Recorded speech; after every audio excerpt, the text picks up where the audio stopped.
ప్రియ శ్రోతలు, మీ బైబిళ్లు తెరవండి. ఈరోజు మన పాఠం 1 తెస్సలోని పత్రిక 2వ అధ్యాయం 7 నుండి 12వ వచనం వరకు. సావధానంగా వినండి. పౌలు అంటున్నాడు, మనుష్యుల వలన కలిగే ఘనతను మేము కోరలేదు. అయితే స్తన్యమిచ్చే తల్లి తన సొంత బిడ్డలను గారవించున్నట్లుగా మేము మీ మధ్యను సాధువులమై ఉన్నాము. మీరు మాకు బహు ప్రియులై ఉన్నారు గనుక మీ యందు విశేషాపేక్ష గలవారమై దేవుని సువార్తను మాత్రముగాక మా ప్రాణములను కూడా మీకివ్వడానికి సిద్ధపడి ఉన్నాము. అవును సహోదరులారా, మా ప్రయాసము కష్టము మీకు జ్ఞాపకమున్నది కదా.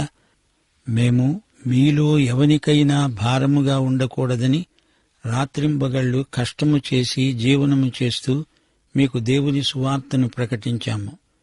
మేము విశ్వాసులైన మీ ఎదుట ఎంత భక్తిగా, నీతిగా, అనింద్యముగా ప్రవర్తించామో దానికి మీరు సాక్షులు, దేవుడు సాక్షి. తన రాజ్యమునకు మహిమకు మిమ్మును పిలుస్తున్న దేవునికి తగినట్లుగా మీరు నడుచుకొనవలెనని మేము మీలో ప్రతివానిని హెచ్చరిస్తూ, ధైర్యపరుస్తూ, సాక్ష్యమిస్తూ, తండ్రి తన బిడ్డల ఎడల నడుచుకున్న రీతిగా మీలో ప్రతివాని ఎడల మేము నడుచుకున్నామని మీకు తెలుసు. ప్రియ శ్రోతలు, వింటున్నారా? అపొస్తలుల సేవ తల్లి పరిచర్య లాంటిది. తల్లి తన బిడ్డలకు స్తన్యమిచ్చి పెంచుతుంది. నేను మిమ్ములను అలాగే పెంచాను. ఒక తల్లి పక్షి తన పిల్లలను ఎలా పెంచుకుంటుంది? పౌలు హృదయంలో మాతృప్రేమ నిండి ఉన్నది. తెస్సలోని సంఘం పట్ల అతనికి ఉన్న ప్రేమ తల్లి ప్రేమ వంటిది. వారంటే పౌలుకు ఎంతో వాత్సల్యం. మత్తయి సువార్త 23వ అధ్యాయం 37వ వచనం ప్రభువు అన్నాడు, యెరూషలేమా, యెరూషలేమా, ప్రవక్తలను చంపుతూ నీ వద్దకు పంపబడిన వారిని రాళ్లతో కొట్టుతూ ఉండేదానా, కోడి తన పిల్లలను రెక్కల క్రిందికి ఎలాగూ చేర్చుకుంటుందో అలాగే నేను నీ పిల్లలను ఎన్నో మారులు చేర్చుకోవాలని చూచాను, గాని మీరు రానొల్లరు. యేసు ప్రభు లేఖనాలలో పలు విధాలుగా తనను తాను పరిచయం చేసుకున్నాడు. నేను మంచి కాపరిని, మీకోసమై ప్రాణం పెట్టాను అన్నాడు. మంచి కాపరి తన గొర్రెలను కాపాడుతాడు. వారినందరినీ ఒకానొక రోజున సమకూరుస్తాడు. అందరూ ఆయనతో క్షేమంగా భద్రంగా ఉండిపోతారు. కోడిలాగా తన పిల్లలను తన రెక్కల క్రింద సమకూర్చుకోవాలని ఆయన ఎంతగానో కోరుతున్నాడు. పల్లెటూళ్లలో కోళ్ల ఫారములు మనకు చిరపరిచితమైన దృశ్యం. వర్షం వచ్చినప్పుడు కోడి తన పిల్లలను రెక్కల కింద చేర్చుకుంటుంది. వాటికి తన రెక్కలే ఆచ్ఛాదన. నా రెక్కల క్రిందికి రండి అని ప్రభు పదే పదే పిలుస్తున్నాడు. పౌలు కూడా అలాంటి సేవా దృక్పథమే కలిగినవాడు. తెస్సలోని సంఘస్థులను ఒక తల్లిలాగా ప్రేమిస్తున్నాడు. అలాంటి దైవ సేవకులు ఈ రోజున మన సంఘాలకు కావాలి. దేవుని వాక్యాన్ని త్రికరణ శుద్ధిగా నమ్మి బోధించేవారు కావాలి. అక్కరలో ఉన్న వారితో సంప్రదించి వారిని తల్లి ప్రేమతో చూచేవారు కావాలి. అలాంటి దైవ సేవకులను విశ్వాసులు నమ్ముతారు, ప్రేమిస్తారు, వెంబడిస్తారు, గౌరవిస్తారు. పౌలంటున్నాడు, సువార్త మాత్రమే కాదు, మా ప్రాణాలు కూడా మీకివ్వడానికి సిద్ధం. మీరు మాకు బహు ప్రియులు. వారి కోసం ఎంత త్యాగానికైనా పౌలు సిద్ధమే. మీకు దేవుని సువార్తను ప్రకటించాము. మీకు మేము భారముగా ఉండలేదు. రాత్రింబగళ్ళు కష్టపడి పనిచేశాము. ఇదంతా మీకు తెలుసు. మీకోసమై ప్రసవ వేదన పడ్డాము. తల్లి అంటే దాది కాదు. దాది కొన్ని గంటలు పనిచేస్తుంది. తల్లి 24 గంటలు తన బిడ్డను కనిపెట్టుకుని ఉంటుంది. తల్లి మనసు అలాంటిది. తల్లి జీతానికని పనిచేయదు. పిల్లల కోసం తన జీవితాన్ని వెచ్చిస్తుంది. తల్లి ప్రేమ బిడ్డల క్షేమం కోసం ఎంతకైనా తెగిస్తుంది. ప్రతిఫలాపేక్ష లేని ప్రేమ తల్లి ప్రేమ. పౌలుకు తెస్సలోని సంఘస్థుల పట్ల అలాంటి ప్రేమ ఉన్నది. భక్తిగా, నీతిగా, అనింద్యముగా పౌలు ప్రవర్తించాడు. దానికి విశ్వాసులే సాక్షులు. దేవుడు కూడా సాక్షి. దేవుని పట్ల తన బాధ్యతలు నమ్మకంగా నిర్వర్తించాడు. మనుష్యుల పట్ల కూడా ఎంతో నమ్మకంగా ఉన్నాడు. పరిశుద్ధ జీవితము గలవారే సమర్పణ గలవారు. దేవుని సేవలో జీతగాడి మనస్తత్వం పనికిరాదు. దేవుడు తన సేవకులను ప్రతిరోజు 24 గంటలు కనిపెట్టి చూస్తున్నాడు. ఆదివారం నాడు ఆరాధనలో 1 గంట సేపు భక్తిని ప్రదర్శిస్తే చాలదు. దేవునికి సోమరి సేవకులంటే ఇష్టముండదు. పరిశుద్ధ జీవితము అంటే దేవుని సన్నిధిలో జీవించడం, ఇహలోక మాలిన్యం అంటకుండా జాగ్రత్త పడడం, అనింద్యమైన ప్రవర్తన దేవునికిష్టం. పౌలు ప్రవర్తనలో ఎట్టి నిందకు ఆస్కారం లేదు. దీనికి దేవుడే సాక్షి అంటున్నాడు పౌలు. శత్రువులెందరో పౌలు మీద నిందలు మోపారు గాని వాటిని రుజువు చేయలేకపోయారు. మన మీదికి వచ్చిన విమర్శలు నిజమా కాదా అని మనమే ఆత్మ విచారణ చేసుకోవాలి. పౌలే కాదు, అతనితో ఉన్న దైవ సేవకులందరూ పరిశుద్ధంగా జీవించారు. రక్షించబడిన వ్యక్తులందరూ దినదినము పరిశుద్ధంగా బ్రతకడానికి ప్రయాసపడాలి. లోకమంతా విశ్వాసిని 1000 కండ్లతో కనిపెట్టి చూస్తుంది. దేవుడు మనలను ఎందుకు పిలిచాడు? తన రాజ్యానికి మహిమకు మనలను పిలిచాడు, ఏర్పరచుకున్నాడు. నేను మీ పట్ల ఒక తండ్రిగా వ్యవహరించాను. తండ్రిలాగా మిమ్మలను హెచ్చరించాను, ధైర్యపరిచాను, సాక్ష్యమిచ్చాను. శ్రోతలు వింటున్నారా? పౌలు వారితో ఉండి వారి ప్రక్కనే నిలిచి వారికి సహాయం చేశాడు, బ్రతిమలాడాడు, వారిని నొప్పించాడు, ఒప్పించాడు. పరిశుద్ధాత్మ మనకు ఆదరణకర్త. ఇతరులను ఆదరించే పరిచర్యలో కూడా పరిశుద్ధాత్మ మనలను నడిపిస్తాడు. యోహాను సువార్త 16వ అధ్యాయం 7 నుండి 11వ వచనం వరకు ప్రభు అన్నాడు, నేను వెళ్లి ఆదరణకర్తను మీ వద్దకు పంపుతాను. ఆయన వచ్చి నీతిని గూర్చి, పాపమును గూర్చి, తీర్పును గూర్చి లోకాన్ని ఒప్పుకునేటట్లు చేస్తాడు. పరిశుద్ధాత్మ ఒక వ్యక్తిని ఒప్పించగలిగేటట్లు మనం సువార్తను ప్రకటించాలి. అనగా ప్రతి సువార్త సందేశంలో పాపము, నీతి, తీర్పు అనే 3 అంశాలు తప్పనిసరిగా ఉండాలి. ఒక తండ్రిగా వారిని పౌలు నడిపించాడు. పౌలు ఎలా బోధించాడు? వారిని ప్రాధేయపడి బ్రతిమలాడి సత్యాన్ని నమ్మేటట్లు ఒప్పించాడు. పౌలు హెచ్చరించాడు, సాక్ష్యమిచ్చాడు, ధైర్యపరిచాడు. పౌలు క్రమశిక్షణకు ఎంతో ప్రాముఖ్యమిచ్చాడు. పౌలు యొక్క సువార్త సేవ ఎంతో సూటిగా, బలంగా వ్యక్తులను వేలుపెట్టి చూపి ఒక తీర్మానానికి నడిపించింది. దేవుని రాజ్యము, దేవుని మహిమ మన ధ్యేయములై ఉండాలి. పిలుపునకు తగినట్లుగా ప్రవర్తించాలి. ఎఫెసీ పత్రిక 4వ అధ్యాయం 3వ వచనంలో పౌలు ఇదే మాట అన్నాడు, మీరు పిలువబడిన పిలుపునకు తగినట్లుగా నడుచుకొనండి. దీర్ఘశాంతముతో కూడిన సంపూర్ణ వినయముతో, సాత్వికముతో నడుచుకొనండి. ప్రభువును బట్టి ఖైదీనైన నేను మిమ్మును బతిమాలుకుంటున్నాను. ప్రియ సోదరీ సోదరులారా, వింటున్నారా? దేవుడు తన భక్తులను తన రాజ్యానికి పిలిచాడు. రాజ్యము అంటే 1000 ఏండ్ల పరిపాలన. దేవుడు తన మహిమకు మనలను పిలిచాడు. దేవుని రాజ్యము నిత్యమైనది. దేవుని మహాసంకల్పాన్ని గుర్తించాలి. నిత్యత్వపు వెలుగులో జీవించాలి. ఇదే ఈ పాఠంలోని సారాంశం. గమనించండి, మేము మీ మధ్యన సాధువులమై ఉన్నాము అంటున్నాడు పౌలు. పౌలు విశ్వాసులకు తల్లిలాగా ఉన్నాడు. తల్లి తన బిడ్డలకు పాలిచ్చి పెంచుతుంది. అలాగే పౌలు తన విశ్వాసులను పెంచాడు. ఎఫెసీ పత్రిక 5వ అధ్యాయం 29వ వచనం, క్రీస్తు సంఘమును పోషించి సంరక్షిస్తున్నాడు. పౌలు అంటున్నాడు, మీరు మాకు బహుప్రియులు, మీ యందు నాకు విశేషాపేక్ష ఉన్నది. సువార్త మనము ఏమై ఉన్నామో చూపుతుంది.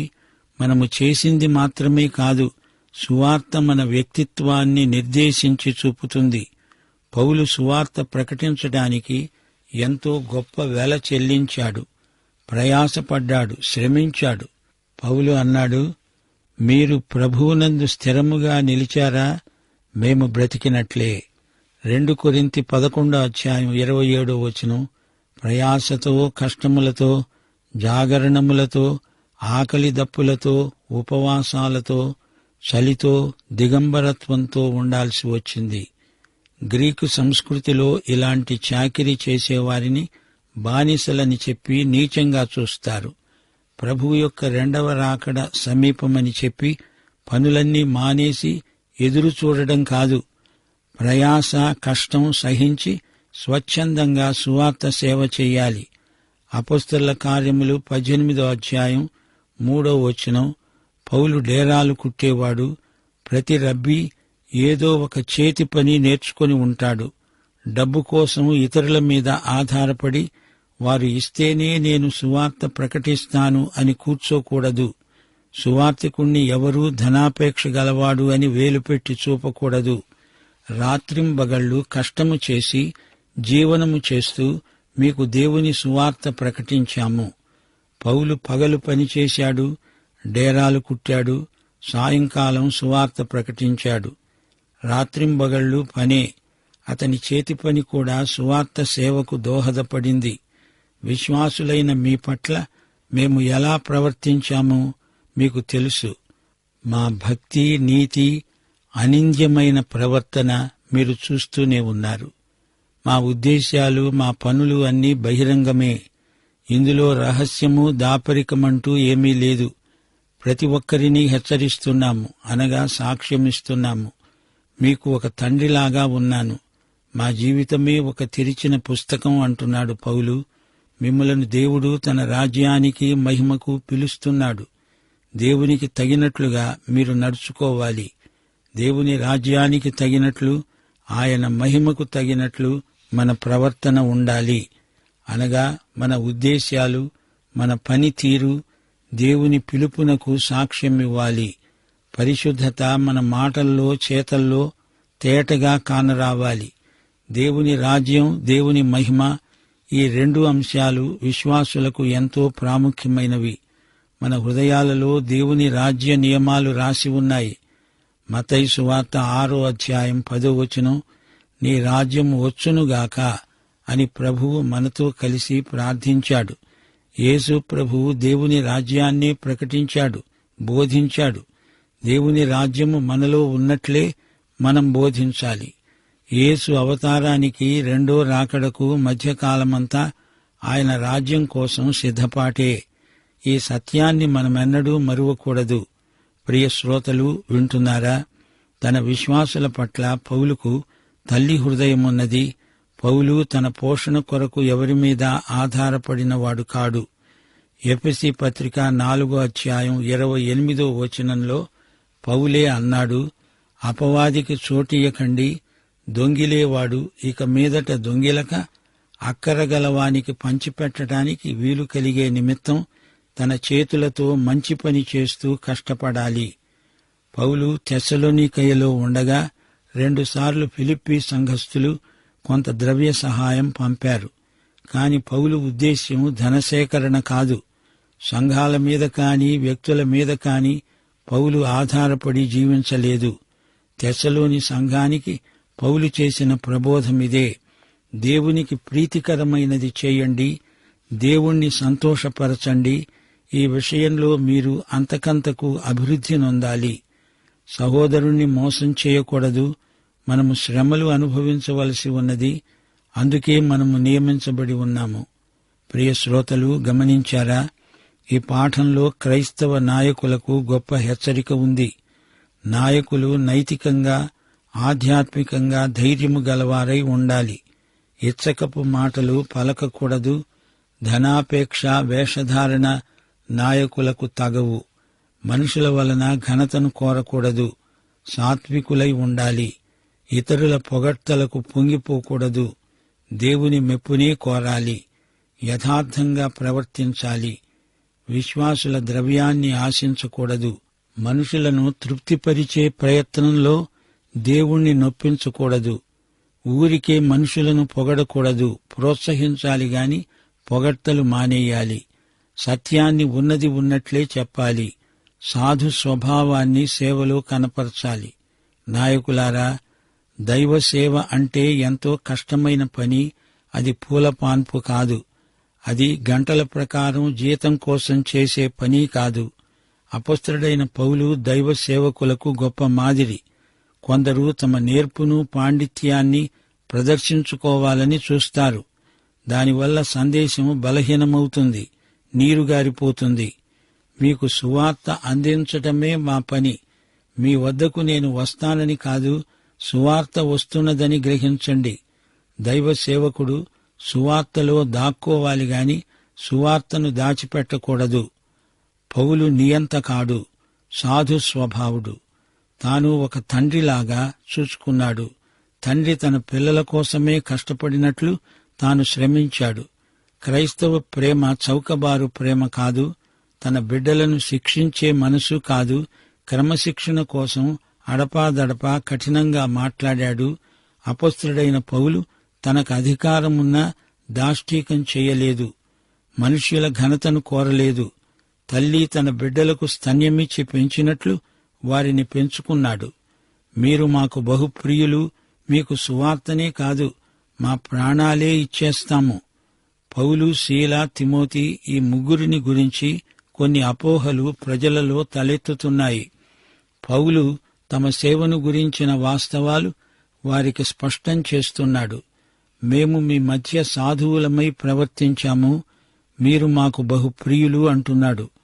పౌలు ఇంకా అన్నాడు, మీ యందు మాకు విశేషాపేక్ష ఉన్నది. మీకోసం ప్రాణం పెట్టడానికైనా మేము సిద్ధమే. మా ప్రయాసం, కష్టం మీకోసమే గదా. మేము ఎవరికీ భారమై ఉండము. స్వచ్ఛంద సేవ చేస్తున్నాము. మా భక్తి, నీతి, విశ్వాసులైన మీరు ఎరుగనివి కావు. ప్రియ శ్రోతలు, పౌలు ఎంత సున్నితమైన మనస్సాక్షి గలవాడో గమనించండి. కొందరు యూదులు పౌలుకు ఎన్నో సమస్యలు, ఆటంకాలు కలిగించారు. ఎన్ని శ్రమలు వచ్చినా సువార్త సేవ నమ్మకంగా జరిగిస్తూనే ఉన్నాడు.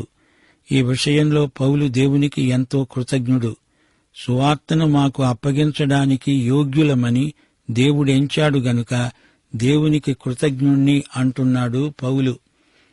ఆయన దేవుణ్ణి సంతోషపెట్టడానికే ఇదంతా చేస్తున్నాడు. మనుష్యులను సంతోషపెట్టడానికి పౌలు ఎన్నడూ ప్రయత్నించలేదు. దేవుడు హృదయాలను పరీక్షిస్తాడు. మనుష్యులు పైరూపమును మాత్రమే లక్ష్య పెడతారు. ప్రియశ్రోత, ఈ విషయంలో నీ వైఖరి ఏమిటి? తెస్సలోనికయలో ఉన్న క్రైస్తవుల పట్ల పౌలు వైఖరి స్పష్టంగా ఉన్నది. పౌలు తెస్సలోని సంఘానికి 2 ఉత్తరాలు రాశాడు. ఈ 2 ఉత్తరాలు ఒక వారం రోజుల్లోనే రాశాడు. మొదటి ఉత్తరంలో ప్రభువు రాకడ దినం దొంగలాగా వస్తుందన్నాడు. 2వ ఉత్తరంలో ప్రభువు రాకడను గురించిన వివరాలు తేటగా రాశాడు. రాకడ సూచనలను పేర్కొన్నాడు. అందుచేత ఈ 2 ఉత్తరాలు మనకు ఎంతో ముఖ్యమైనవి. ప్రభువు రాకడను గురించి అపోహలు మానేయాలి. సంఘము విస్తరిస్తూ ఉండగా ప్రభువు రాకడ భావన మనలను పవిత్ర జీవితానికి ప్రేరేపిస్తుంది. మరో మాట, ఈ సందర్భంలో ఇది చెప్పి తీరాలి. ప్రభువులాగే మనము సాత్వికులము, దీన మనస్కులము అయి ఉండాలి. ఇతరులతో మనం సరైన సంబంధాలు కలిగి ఉండడమే భక్తి. పౌలు తానొక అపోస్తలుడు, తనకు అధికారమున్నది, సంఘస్థులను ఆర్థిక సహాయం కోసం అడిగే హక్కున్నది. అయినా అధికారాన్ని చెలాయించకుండా తాను చేతి పని చేసి డేరాలు కుట్టి తన పోషణకు ద్రవ్యం సంపాదించాడు. తెస్సలోని విశ్వాసులు కొత్తగా ప్రభువులోకి వచ్చిన వారు. వారి మీద తాను భారంగా ఉండడం అతనికి బొత్తిగా ఇష్టం లేదు. ఏ తండ్రి అయినా తన బిడ్డల క్షేమాన్నే కోరతాడు. వారిని క్షేమకరమైన మార్గంలో నడిపిస్తాడు. ఇందులో మనం నేర్చుకునే పాఠం ఒకటుంది. నూతన విశ్వాసులకు మనం అండదండగా ఉండాలి. ప్రియ శ్రోత, పౌలు ప్రకటించిన యేసును నీవెరుగుదువా? ఆయనను ప్రేమిస్తున్నావా? అయితే ఈ పాఠం నీకోసమే. మన ప్రభు అయిన యేసుక్రీస్తు వారి కృప, తండ్రి అయిన దేవుని ప్రేమ, పరిశుద్ధాత్మ యొక్క అన్యోన్య సహవాసము మనకందరికీ సదాకాలము తోడై ఉండునుగాక. ఆమేన్.